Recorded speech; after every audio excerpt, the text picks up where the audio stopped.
तो अपना टॉपिक है ideal and non ideal solution. तो ideal and non ideal solution को हमने क्लासिफाई किया है राउल्स लॉ के बेसिस पे। राउल्स लॉ को एक बार देख लेते हैं कि हमने बताया था कि अगर अपने पास ये एक सॉल्यूशन ए, कंपोनेंट ए और बी का एक मिक्सचर है, तो इन दोनों का वेपर ऊपर बनेगा और दोनों वेपर प्रेशर जनरेट करेंगे इस सॉल्यूशन पे। तो जो पार्शियल प्रेशर होगा ए का, P A is equal to होगा P not A X A, और इसी तरह से बी के लिए होगा partial pressure P not B X P. ये तो है राउल्स लॉ। अब ऐसा ये जो मैथमेटिकल रिलेशन है, जो सॉल्यूशन ये मैथमेटिकल रिलेशन को फॉलो करेंगे उनको तो हम बोल देंगे आइडियल सॉल्यूशन, और जो फॉलो नहीं करेंगे उनको बोल देंगे नॉन आइडियल सॉल्यूशन। तो इसी हिसाब से आइडियल सॉल्यूशन को देखिए, that solution in which each component obeys Raoult's law under all conditions of temperature and concentration. तो भाई ये जो सॉल्यूशंस होते हैं, इसको अगर हम थोड़ा सा इजी लैंग्वेज में आपको बताएं तो इस तरह से आप समझ लीजिए कि हम बात कर रहे हैं कि अगर अपने पास सॉल्यूशन ए है 5 लीटर, सॉल्यूशन बी है 5 लीटर, दोनों को ऐड किया तो इसका जो वॉल्यूम आएगा 10 लीटर नहीं आएगा, या तो 10 लीटर से ज़्यादा होगा या या तो 10 लीटर से ज़्यादा होगा या 10 लीटर से कम होगा।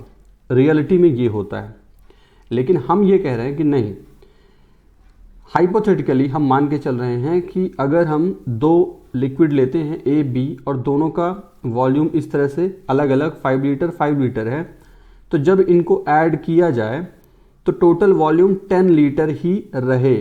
तो कहने का मतलब before mixing total volume was 10 litre, after mixing total volume is 10 litre.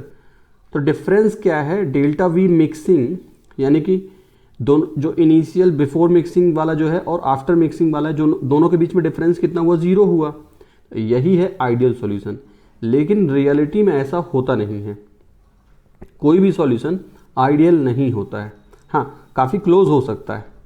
तो आइडियल सॉल्यूशन की हमने एक बात आपको बताई कि भाई डेल्टा वी मिक्सिंग 0 होगा। इसी तरीके से जब हम दोनों ही कंपोनेंट्स को ए और बी को ऐड करेंगे, तब इस सिस्टम में, इस कंटेनर में ना तो हीट बाहर आनी चाहिए, ना तो हीट एब्जॉर्ब होनी चाहिए, ना तो हीट रिलीज होनी चाहिए और ना ही हीट एब्जॉर्ब होनी चाहिए। ठीक, तो इसका मतलब ये हुआ कि बिफोर मिक्सिंग और आफ्टर मिक्सिंग अगर हम एंथैल्पी की बात करें तो भाई कोई चेंज नहीं आना चाहिए। जितना एंथैल्पी पहले था उतना ही एंथैल्पी बाद में भी रहना चाहिए। तो डेल्टा एच मिक्सिंग ये हो गया 0। ये जैसा कि मैंने स्टार्टिंग में आपको सिंपल एग्जांपल दिया 5 लीटर वाला, वही यहाँ पे है कि जैसे हमने 50 सेंटीमीटर क्यूब ले लिया बेंजीन और 50 सेंटीमीटर क्यूब ले लिया टॉलुइन, दोनों को ऐड करें तो आइडियल सॉल्यूशन अगर बना रहे हैं हम तो इतना होना चाहिए 100, यानी बिफोर मिक्सिंग दोनों का वॉल्यूम कितना है 100 है और आफ्टर मिक्सिंग भी 100 सेंटीमीटर क्यूब ही होना चाहिए। तो इस तरीके से डेल्टा वी 0 और डेल्टा एच वी 0 रहेगा। अब इसको हम थोड़ा सा टेक्निकली डिफाइन करें तो हम कहेंगे कि ideal solution is the solution in which no volume change and no enthalpy change take place on mixing the solute and the solvent in any proportion. आप किसी भी प्रोपोर्शन में ले लीजिए, सॉल्यूट ज़्यादा कम करके कितना भी कर लें, आप किसी भी रेशियो में लेंगे तो आपको जो है तो कोई वॉल्यूम चेंज और एंथैल्पी चेंज नहीं मिलेगा। तो यानी हमने आइडियल सॉल्यूशन को 2 तरीके से डिफाइन किया। एक तो हमने कहा कि यार जो राउल्स लॉ का मैथमेटिकल इक्वेशन है उसको जो फॉलो कर रहा है, या हमने दूसरे तरीके से बता दिया कि वॉल्यूम चेंज एंथैल्पी चेंज नहीं होना चाहिए। ऐसे भी बता सकते हैं, an ideal solution of the component A and B is defined as the solution in which the intermolecular interactions between the components A and B, ये A है, ये B है।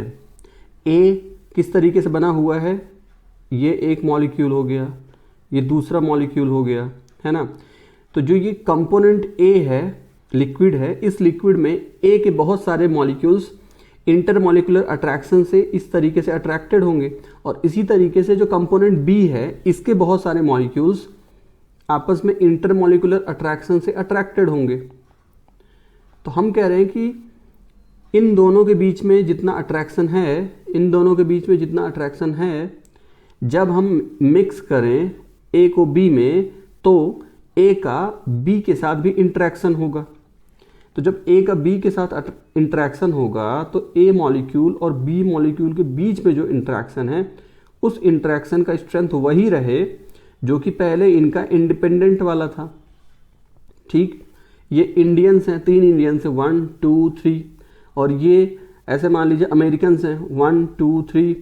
अब हमने इन 3 6 दोस्त हो गए, इनको मिक्स किया तो इन 6 में हर एक अमेरिकन के पास एक इंडियन है, और यार इन दोनों के बीच में भी उतनी ही बॉन्डिंग हो गई जितनी कि उनकी अपनी कंट्री के बीच में पर्सन से बॉन्डिंग थी, ये बात।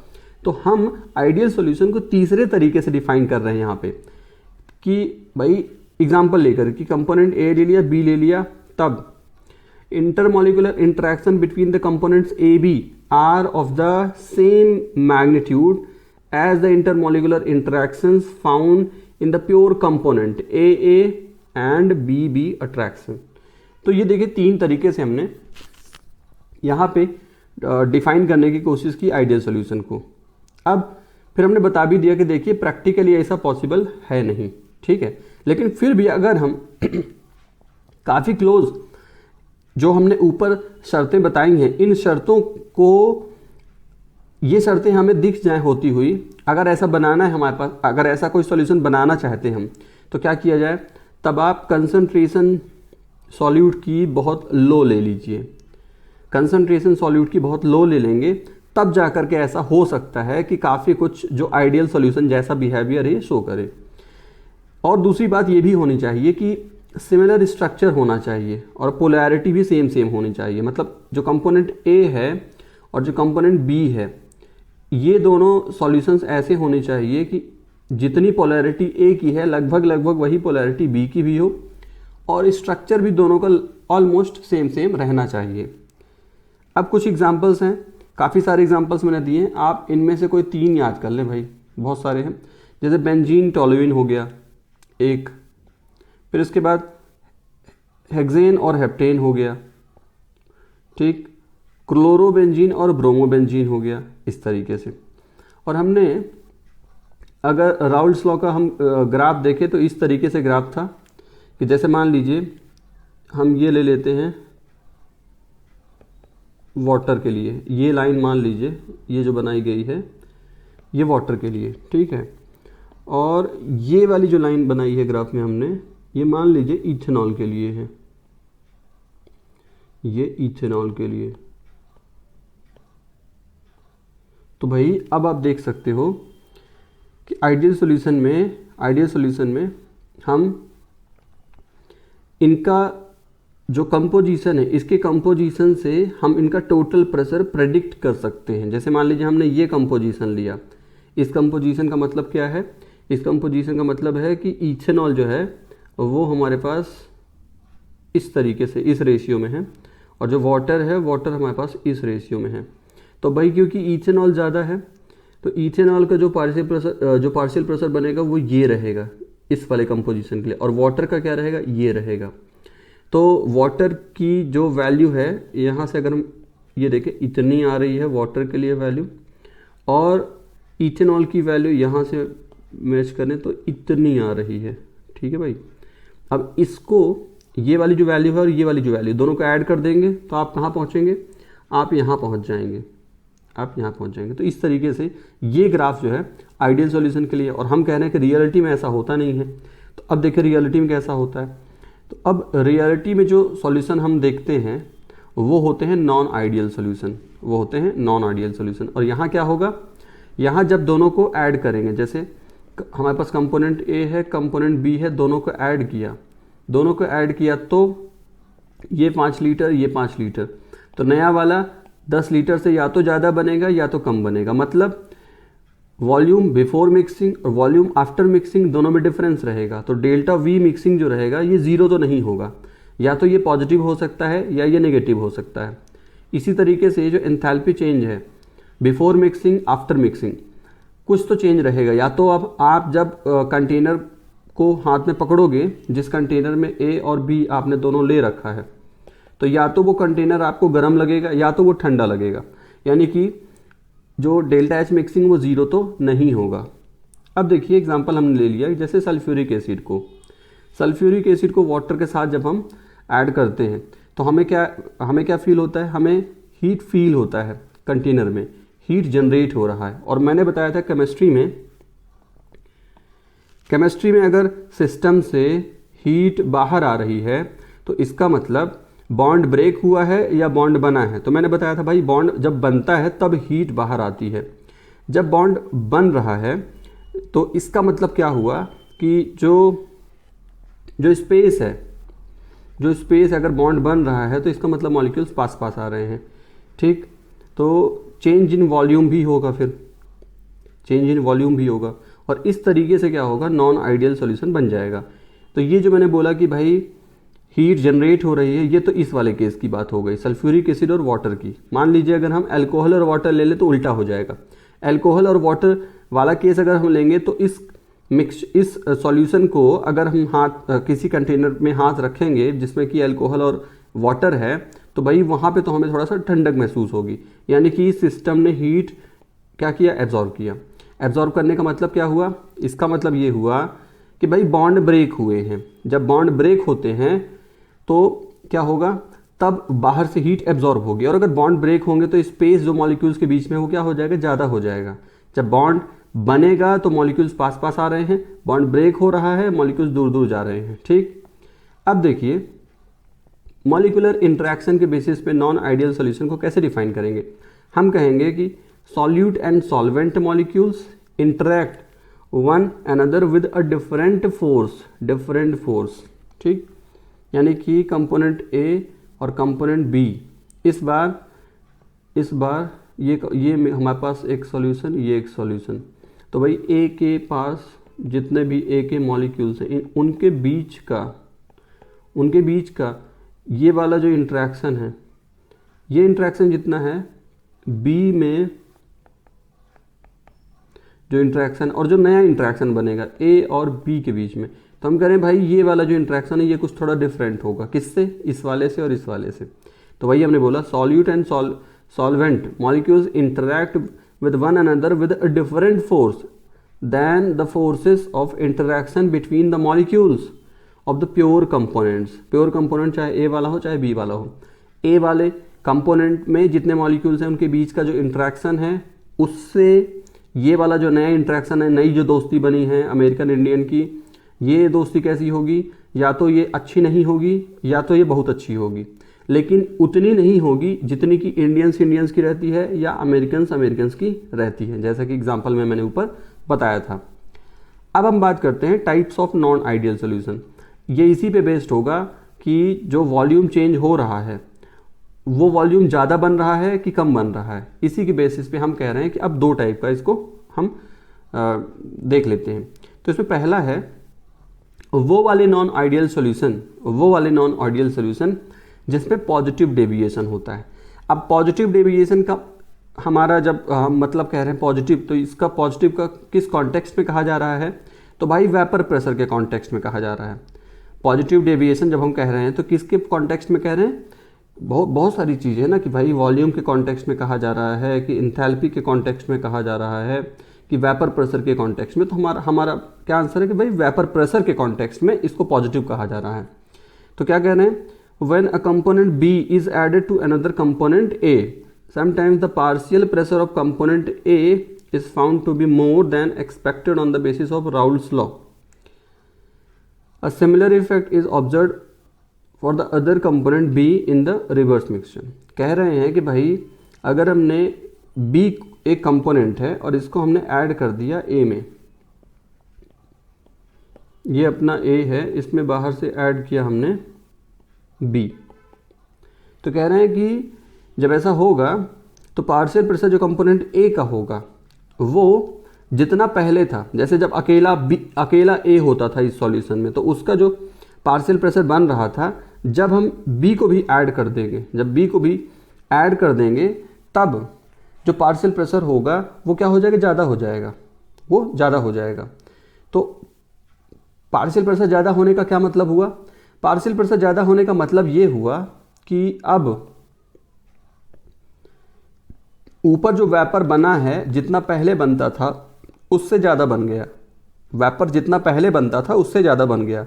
तो क्यों ज़्यादा बन गया, वो इसलिए बन गया क्योंकि जब बी वाला ए के पास आया, जब बी वाला ए के पास आया तो बी में बहुत सारे मॉलिक्यूल्स हैं, मान लो कि 3 मॉलिक्यूल्स, बी के 3 मॉलिक्यूल्स को हमने ऐड कर दिया ए के 3 मॉलिक्यूल्स में, ठीक है।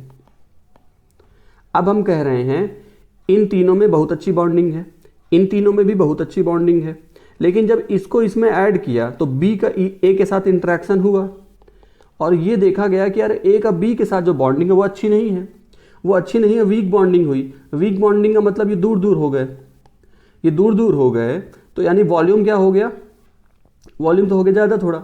दूसरी बात, अगर ये वीक बॉन्डिंग है तो अब जितने टेम्परेचर में पहले बहुत सारा वेपर ऊपर, सॉरी जितना वेपर पहले वाले एक टेम्परेचर में बन जाता था उतने ही टेम्परेचर में, क्योंकि वीक बॉन्डिंग है तो अब ज़्यादा वेपर यानी ज़्यादा पार्टिकल्स गैस वाले वेपर वाले ऊपर कलेक्ट हो जाएंगे, और अगर ज़्यादा वेपर कलेक्ट होगा तो ज़्यादा वेपर प्रेशर बनेगा। तो वही हमने इस ग्राफ में दिखा रखा है। इसको देखिए, ये जो ग्राफ है, एक हमने कंपोनेंट ले रखा है ये वाला। अब ये इसका एक्चुअल ग्राफ तो ये वाला है, इसी को बना देते हैं। ये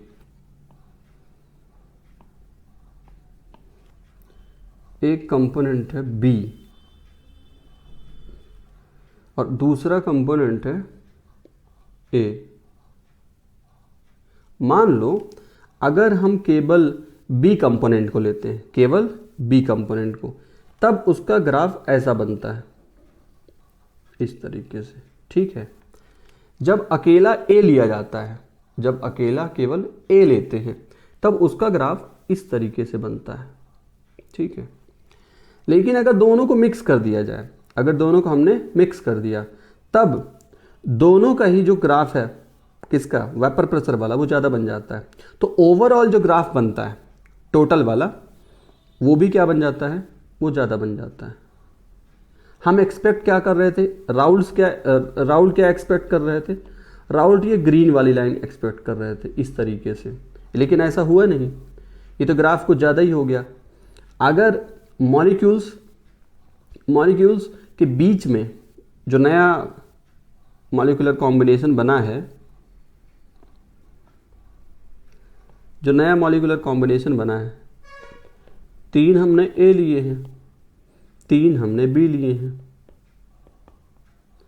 इंट्रैक्शन हुआ, मिक्सिंग हुई, तो ये कुछ इस तरीके से आ गए, ए बी साथ में आ गए, ए बी साथ में आ गया, ए बी साथ में आ गया, ठीक है भाई। अब ये इंट्रैक्शन क्योंकि वीक है, ये वीक है तो उतने ही टेम्परेचर पे यानी कम, जितना टेम्परेचर हमने पहले ले रखा था उसी टेम्परेचर पे अब ए वेपर फॉर्म में, बी भी वेपर फॉर्म में ज़्यादा कन्वर्ट हो रहा है। जब दोनों ज़्यादा कन्वर्ट हो रहे हैं तो दोनों का जो प्रेशर, वेपर प्रेशर बन रहा है, वो क्या बन रहा है, ज़्यादा बन रहा है। और अगर ज़्यादा बन रहा है तो ओवरऑल भी ज़्यादा ही बन जाएगा, एक्चुअल भी क्या बनेगा, ज़्यादा बनेगा। तो ये जो डेविएशन है, जो हमारा एक्सपेक्टेड लाइन था, ये ग्रीन वाली लाइन एक्सपेक्टेड थी, तो एक्सपेक्टेड से ऊपर जा रहा है तो इसको कह देंगे पॉजिटिव डेविएशन। और अगर मान लो ऐसा हो गया होता, ऐसा अगर हुआ होता कि अगर जब हम दोनों को मिक्स करते और ए और बी के बीच में बहुत अच्छी बॉन्डिंग हो जाती, ए और बी के बीच में बहुत अच्छी बॉन्डिंग हो जाती, तब उतने ही टेम्परेचर पे अब ए वेपर फॉर्म में और बी भी वेपर फॉर्म में कम कन्वर्ट होना चाहेंगे। जब कम कन्वर्ट होना चाहेंगे तो जो अब हमारा एक्चुअल वेपर प्रेशर हमको फील होगा, जो हमको हम मेज़र करेंगे, वो क्या आएगा, कम आएगा। तो फिर तब क्या होगा, तब ये जो ग्रीन लाइन दिख रही है ये ऊपर नहीं जाएगी, नीचे की तरफ ये कर्व्ड हो जाएगी, है ना। तब ये इसका जो ग्राफ ऊपर की तरफ जा रहा है ये नीचे की तरफ आ जाएगा। तब हम क्या कह देंगे, तब कहेंगे नेगेटिव डेविएशन। तो ये जो हमने ग्राफ देखा ये किसके लिए था, पॉजिटिव डेविएशन के लिए था। अब तो अगर वेपर प्रेशर है ज़्यादा तो बॉइलिंग पॉइंट है कम। अगर वेपर प्रेशर बन रहा है ज़्यादा तो इसका मतलब बॉइलिंग पॉइंट क्या है, कम है। तो इसीलिए यहाँ पर बता रखा है कि boiling point of such solutions are relatively lower, यानी कम टेम्परेचर देने पे ही बहुत सारा वेपर बन रहा है, कम टेम्परेचर देने पे ही बहुत सारा वेपर बन रहा है। ठीक है। For one intermediate composition, the total vapor pressure of such solution will be the highest and the boiling point will be the lowest। यहाँ देखिए एक पॉइंट है ये वाला, ये वो पॉइंट है जब यहाँ इस जगह पे जहाँ मैंने येलो कलर से दिखा रखा है भाई, ये वो पॉइंट है जहाँ पे वेपर प्रेशर मैक्सिमम बन रहा है। और अगर ये वो पॉइंट है जहाँ वेपर प्रेशर मैक्सिमम बन रहा है तो यार ये वो कंपोजिशन है, ये वाला, ये वो कंपोजिशन है ए और बी का जिसमें कि बॉइलिंग पॉइंट क्या हो रहा है, मिनिमम रहेगा। अगर वेपर प्रेशर मैक्सिमम है तो इस पॉइंट पे क्या होगा, बॉइलिंग पॉइंट मिनिमम होगा। और इंटरेस्टिंग बात क्या है, इंटरेस्टिंग बात ये है कि भाई इस पॉइंट पे अगर हमने इस कंपोजिशन पे अगर हमने इन लिक्विड्स को लिया, मिक्सचर को, तो यार इनका जो कंपोजिशन यहाँ लिक्विड फॉर्म में है ना, वही कंपोजिशन वेपर फॉर्म में होगा। जो कंपोजिशन लिक्विड फॉर्म में है वही कंपोजिशन वेपर फॉर्म में है, वेपर फॉर्म में होगा। मतलब ऐसे समझिए कि यहाँ देख के क्या पता चल रहा है कि अगर हम इसको 20% मान लीजिए ये 20% है और ये 80% है। ठीक, तो 20% कौन सा हुआ, ए वाला जो कंपोनेंट है वो 20% हुआ, और जो बी वाला कंपोनेंट है वो कितना हुआ, 80% हुआ। तो ये जो कंपोजिशन है कहाँ का है, ये लिक्विड स्टेट का है, ये कंपोजिशन लिक्विड स्टेट का है। तो अब हम क्या कहना चाह रहे हैं, हम ये कहना चाह रहे हैं कि इंटरेस्टिंग बात ये है कि जो कंपोजिशन लिक्विड स्टेट का है ना, लिक्विड स्टेट का है, वही वेपर स्टेट का बन जाएगा। ए 20% है, बी 80% है। और वेपर में क्या होगा, वेपर में भी ए 20% है, बी 80% है। मतलब क्या हुआ, मतलब ये हुआ कि मेरे पास अगर एक वेपर है ना, और ये जो वेपर है इसमें इन दोनों का मिक्सचर है, तो अगर मैं कूल करता हूँ, इसे डिस्टिल करता हूँ, डिस्टिलेशन करता हूँ, तो भाई दोनों ही मेरे को साथ में ही डिस्टिल फॉर्म में मिलेंगे। और जब दोनों को बॉयल कर रहे हैं तो साथ में ही बॉयल हो रहा है, साथ में ही डिस्टिल हो रहा है, साथ में बॉयल हो रहा है, तो इनको सेपरेट करना तो मुश्किल हो गया ना। और ऐसा नहीं है कि हमेशा ऐसा होगा। अगर तुमने ऐसा कर दिया, मान लो ए को 30% ले लिया और बी को अगर 70% ले लिया, तब ये बात नहीं होगी। तब ऐसा नहीं होगा कि ये वेपर स्टेट में भी जब जाएं तो ए का कंपोजिशन वेपर में भी 30 रहे, बी का भी 70 रहे ना, ऐसा नहीं होगा। यानी कि ये एक स्पेशल पॉइंट ऐसा रहेगा जहाँ पे इनका कंपोजिशन लिक्विड स्टेट में और वेपर स्टेट में दोनों में सेम रहेगा। और भाई ऐसे सॉल्यूशंस को जिसमें कि इस तरीके का, ऐसे सॉल्यूशन जिसमें इस तरीके का कंपोजिशन होता है,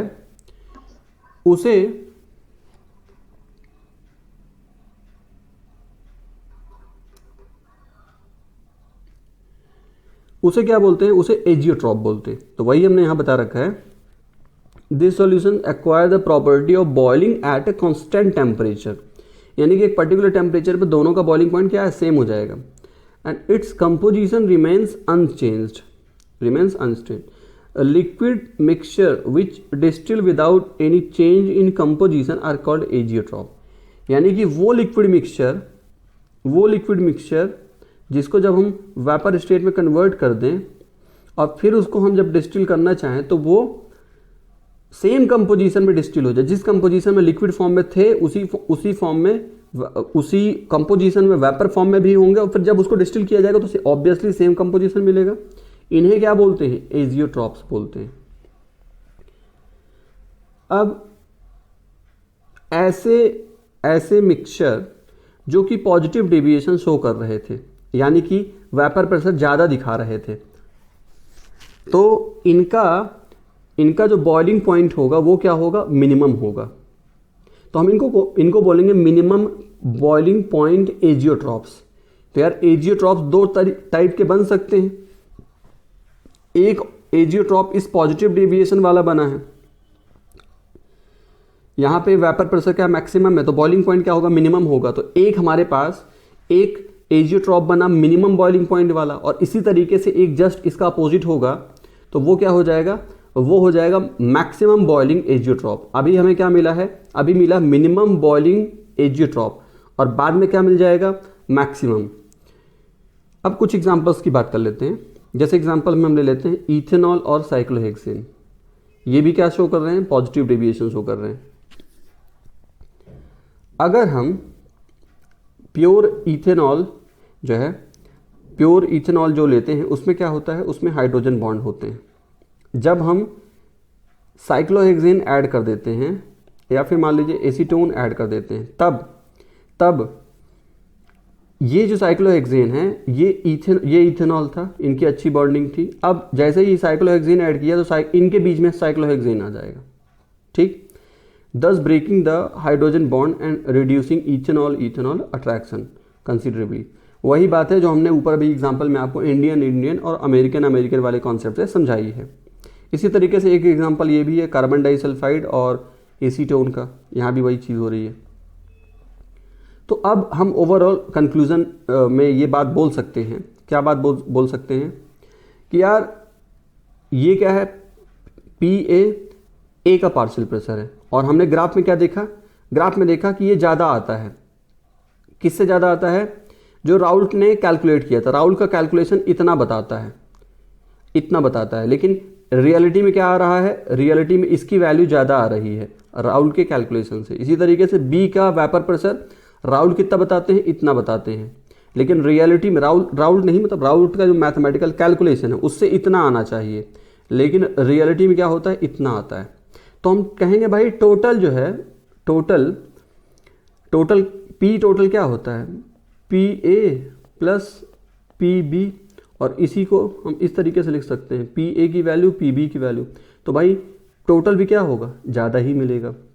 और वॉल्यूम की अगर बात करें, ऐसे समझिए, ऊपर अगर हमको ज़्यादा वेपर मिल रहा है, ऊपर अगर हमें ज़्यादा वेपर मिल रहा है, तो इसका क्या मतलब हुआ, इसका मतलब हुआ कि AB के बीच में बॉन्डिंग क्या है, वीक है। तो इसका मतलब क्या हुआ, दोनों के बीच में जो बॉन्ड लेंथ है वो क्या हो जाएगी, ज़्यादा हो जाएगी, है ना। तो ज़्यादा हो जाएगी तो वॉल्यूम क्या हो जाएगा, वॉल्यूम भी ज़्यादा हो जाएगा। और अगर दोनों के बीच में बॉन्ड ब्रेक हो रहा है, भाई दूर हो रहे हैं मतलब ब्रेक हो रहा है, तो बॉन्ड को ब्रेक करने के लिए क्या होता है, बाहर से हीट लेना पड़ेगा इस सिस्टम को। तो यानी डेल्टा H मिक्सिंग क्या हो जाएगा, पॉजिटिव, क्योंकि केमिस्ट्री में कॉन्सेप्ट है कि जब भी सिस्टम बाहर से एनर्जी लेता है तो हम कहते हैं भाई इंथैल्पी चेंज क्या हुआ, पॉजिटिव हुआ। और जब सिस्टम हीट बाहर निकालता है तो हम कहते हैं सिस्टम में इंथैल्पी चेंज क्या हुआ, नेगेटिव हुआ।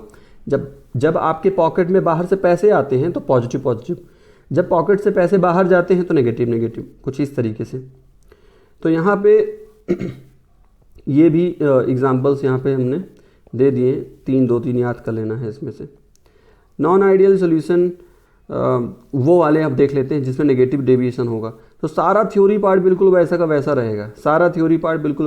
रहेगा, बस यहाँ पे ग्राफ जो रहेगा वो उल्टा बन जाएगा कि जब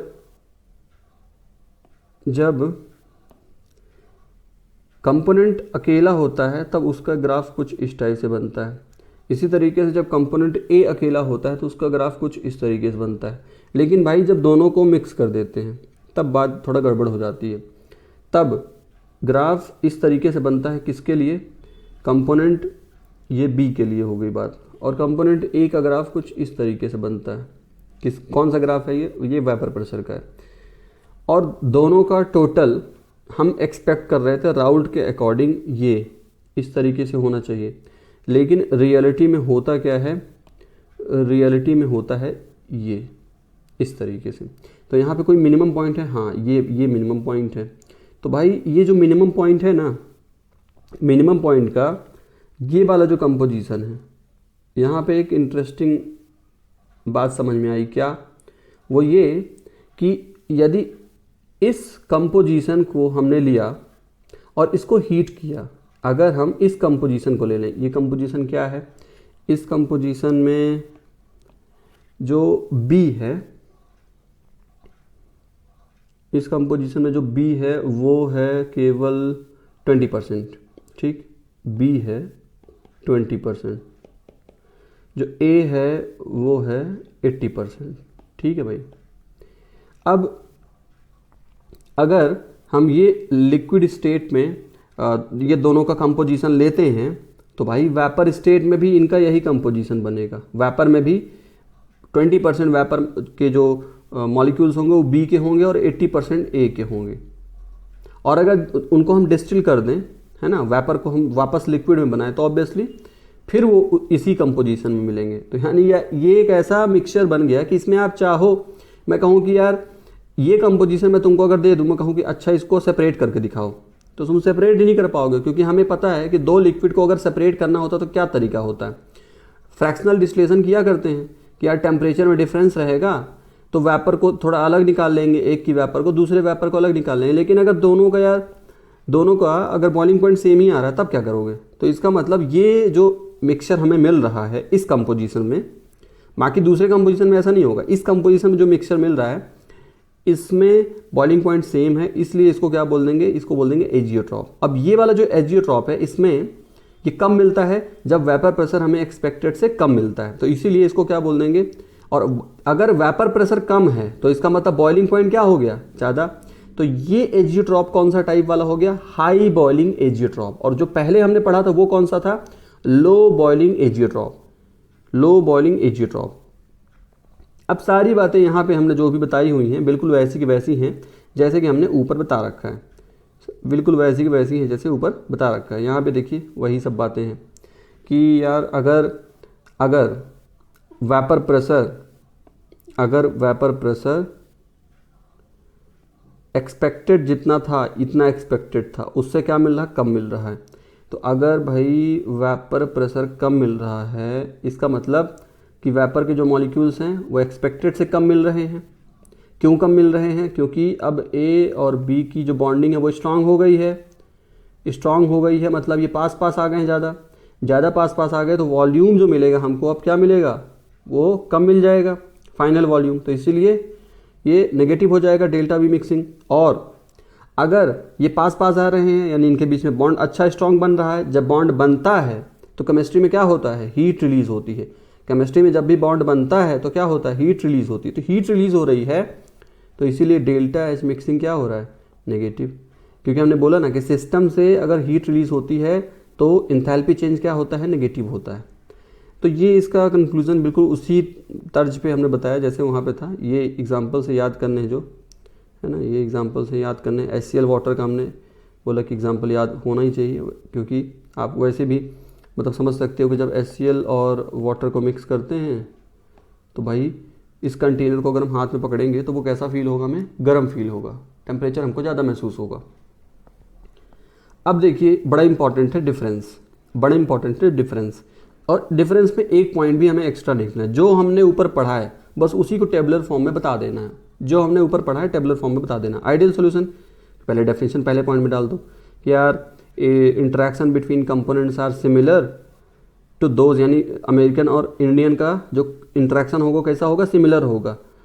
किससे सिमिलर होगा, to those in the pure component. Pure मतलब जब प्योर इंडियन थे तब उनके बीच में जो इंटरेक्शन था, प्योर अमेरिकन थे उनके बीच में जो इंटरेक्शन था, तो भाई अमेरिकन इंडियन का भी इंटरेक्शन बिल्कुल वही सिमिलर होगा, और यहाँ क्या होगा, डिफरेंट होगा। फिर दूसरा पॉइंट देखिए, यहाँ वॉल्यूम चेंज नहीं होगा, वॉल्यूम चेंज होगा या तो पॉजिटिव या तो नेगेटिव। इंथैल्पी चेंज नहीं होगा, इंथैल्पी चेंज होगा या तो पॉजिटिव नेगेटिव जो भी। फिर यहाँ कि भाई हर कंपोनेंट जो है राउल्स लॉ को फॉलो करता है, मतलब उसकी लाइन ऐसी बना करती थी, यहाँ नहीं होता है, यहाँ या तो लाइन ऐसी हो जाती है या तो ऐसी हो जाती है। फिर ये आइडियल सॉल्यूशन जो है ये एजियोट्रॉप नहीं बनाते हैं, लेकिन ये एजियोट्रॉप बनाएंगे, है ना, ये तो हमने ऊपर देख लिया था ग्राफ से। अब इसमें भी डिफरेंस पता होना चाहिए कि पॉजिटिव डेविएशन शो करने वाले और नेगेटिव डेविएशन शो करने वाले। बहुत आसान है भाई, जो ऊपर पढ़ा है वही सब लिखना है, एक पॉइंट एक्स्ट्रा नहीं लिखना। तो यार यहाँ इंट्रैक्शन जो होता है, यहाँ इंट्रैक्शन जो होता है वो थोड़ा सा कमज़ोर होता है। कमज़ोर होता है तो ज़्यादा लोग वेपर में कन्वर्ट हो जाते हैं, ज़्यादा लोग कन्वर्ट हो जाते हैं तो वेपर प्रेशर थोड़ा सा ज़्यादा मिल जाता है, इसीलिए तो पॉजिटिव बोला है इसको।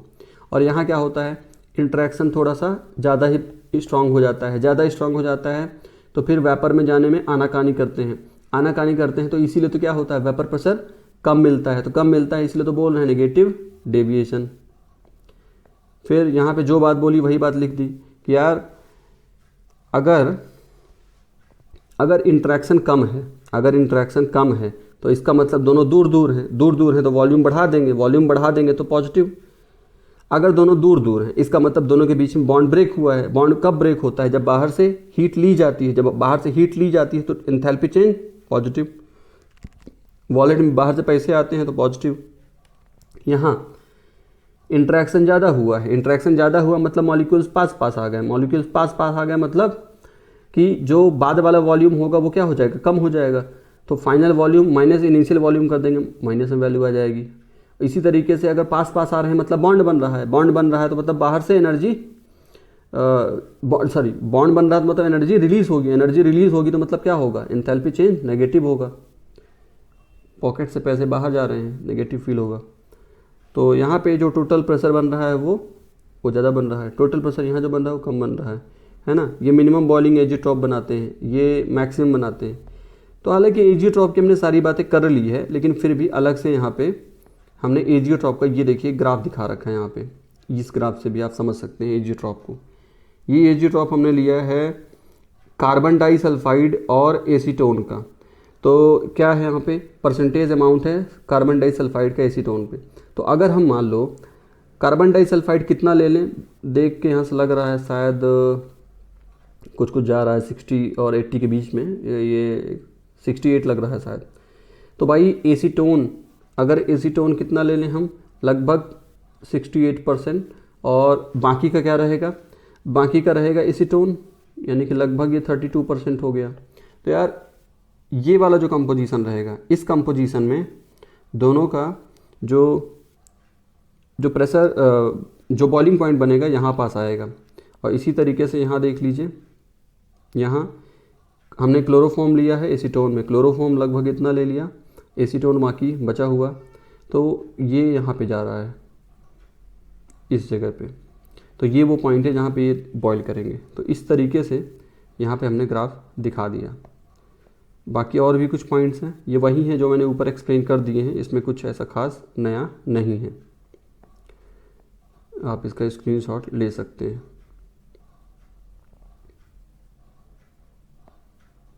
तो ये था भाई आज का लेक्चर, नेगेटिव और पॉजिटिव एजियोट्रॉप्स वाला। Thank you.